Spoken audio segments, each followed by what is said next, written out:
Gaza Palestina kembali dibombardir Israel setelah sempat gencatan senjata selama 1 pekan. Kemudian bagaimana kondisi terkini di sana? Kita terhubung langsung pemirsa dengan warga negara Indonesia aktivis kemanusiaan Mercy yang berada di Gaza. Ada Fikri Rofiul Haq. Baik, Assalamualaikum Fikri. Bagaimana dengan kondisi terkini setelah gencatan senjata tidak lagi diperpanjang di sana? Waalaikumsalam warahmatullahi wabarakatuh. Memang setelah gencatan senjata berakhir, serangan-serangan terus dilancarkan oleh Zionis Israel. Saya juga masih terus mendengar serangan-serangan yang dilakukan oleh Zionis Israel, baik dari udara, dari pesawat jet tempurnya maupun drone tanpa awaknya, maupun melalui tank-tank artileri beratnya, baik mereka yang ada di perbatasan ataupun mereka yang memang sudah masuk ke jalur Gaza.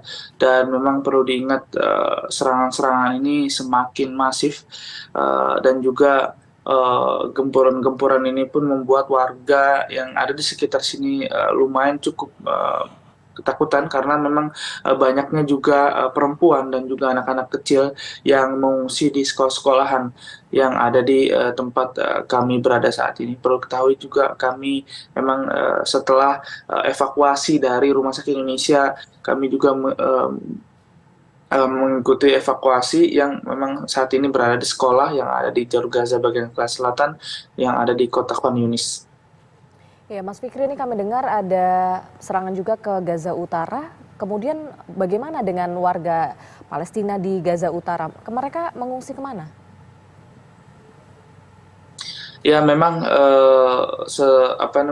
warga juga masih ada yang ada di jalur Gaza Utara, tengah, kota, dan juga terutama di selatan, karena memang hampir seluruh yang ada di Gaza Utara ini telah mengikuti evakuasi ke jalur Gaza bagian selatan, terkhusus yang mereka memang yang mengikuti yang mereka saat itu mengungsi ke Rumah Sakit Indonesia.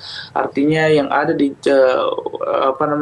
warga luka-luka yang ada di Rumah Sakit Indonesia, baik pengungsi dan juga dokter dan juga pegawai, termasuk kami juga, memang saat itu pada Rabu tanggal 22 November kemarin sudah mengikuti evakuasi ke jalur Gaza Selatan. Namun berita yang saya dapatkan juga masih ada beberapa dokter dan juga para korban luka-luka yang memang ada di Rumah Sakit Kamal Udwan, karena beritanya memang Rumah Sakit Indonesia akan berusaha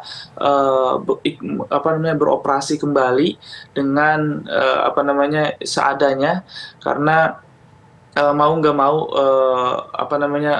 warga juga Rumah Sakit Indonesia harus menampung korban luka-luka yang dialami di warga Gaza Utara, karena kemungkinan besar juga mereka sebenarnya harus mengikuti evakuasi ke jalur Gaza Selatan, karena memang keadaan di sana benar-benar sangat-sangat berbeda sekali dengan yang saya rasakan di jalur Gaza Selatan ini.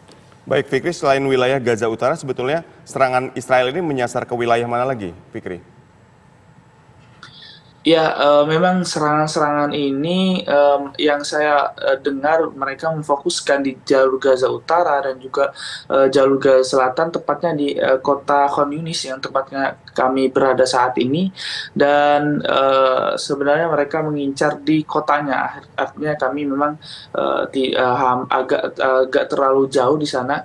Dan memang saat ini juga kami berada di sekolah yang memang ada di kota Khan Yunis. Namun kalau di sekitar kami memang tidak terlalu ada banyak serangan, namun serangan-serangan sebenarnya masih terdengar jelas dengan kami. Dan seperti yang saya gambarkan, serangan-serangan ini bukan hanya terdengar jelas, namun membuat bangunan-bangunan ini menjadi ikut tergoyang. Baik, data terakhir jumlah korban tewas dan luka hingga saat ini berapa, Fikri?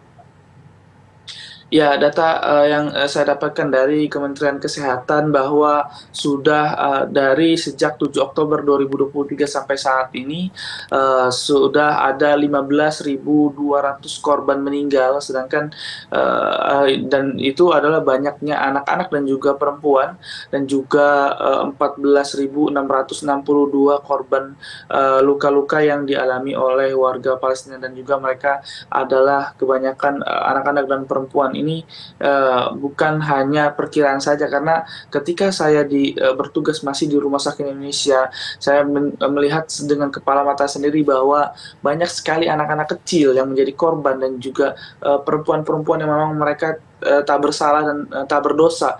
Dan tentunya memang pihak militer Israel ini, kalau yang saya baca, memang mereka masih aktif untuk menyerang sangat masif sekali di malam hari, karena mereka ingin membuat keluarga-keluarga yang ada di jalur Gaza ini mereka terbangun dan mereka sedang beristirahat, makanya jadinya banyak sekali korban-korban dari anak-anak maupun perempuan. Ya, anak dan perempuan banyak menjadi korban. Kemudian tadi Mas Fikri juga menyampaikan Rumah Sakit Indonesia rencananya akan beroperasi seadanya. Bagaimana dengan dukungan alat medis untuk mendukung jalannya Rumah Sakit Indonesia di sana?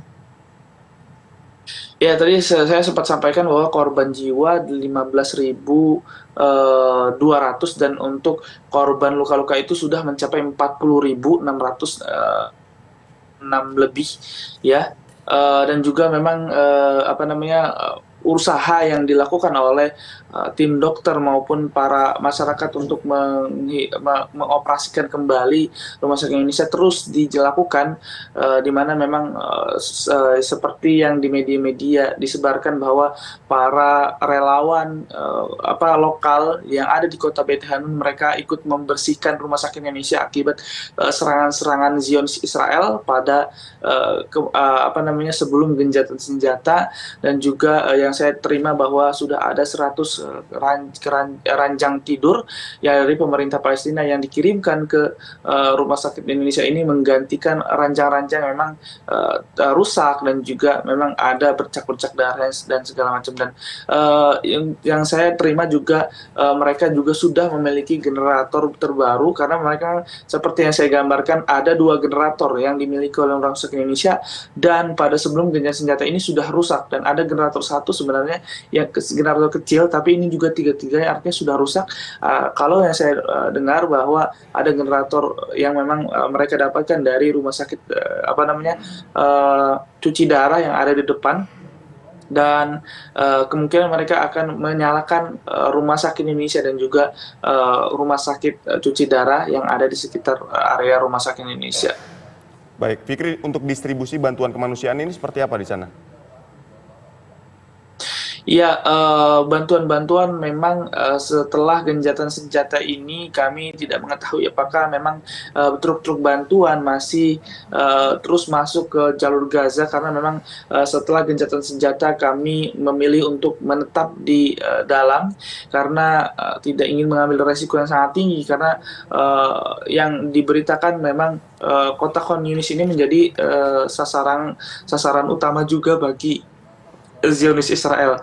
Dan walaupun memang dalam keadaan serangan-serangan, kami juga terus membantu para warga. Kami membuat program makanan siap saji yang sudah 3 hari berjalan, dan memang hari ini hari keempat, dan semoga program-program yang kami jalankan semoga dimudahkan oleh Allah Subhanahu Wa Taala. Dan juga para warga juga saat ini memang masih menjadi banyak sekali mengungsi yang ada di sekolah-sekolah, baik di rumah sakit maupun di sekolah-sekolah ataupun tempat-tempat yang mereka anggap aman. Baik, terima kasih Fikri Rofiul Haq, aktivis kemanusiaan Mercy, telah berbagi informasi kepada kami. Jaga keselamatan dan kesehatan Anda di sana.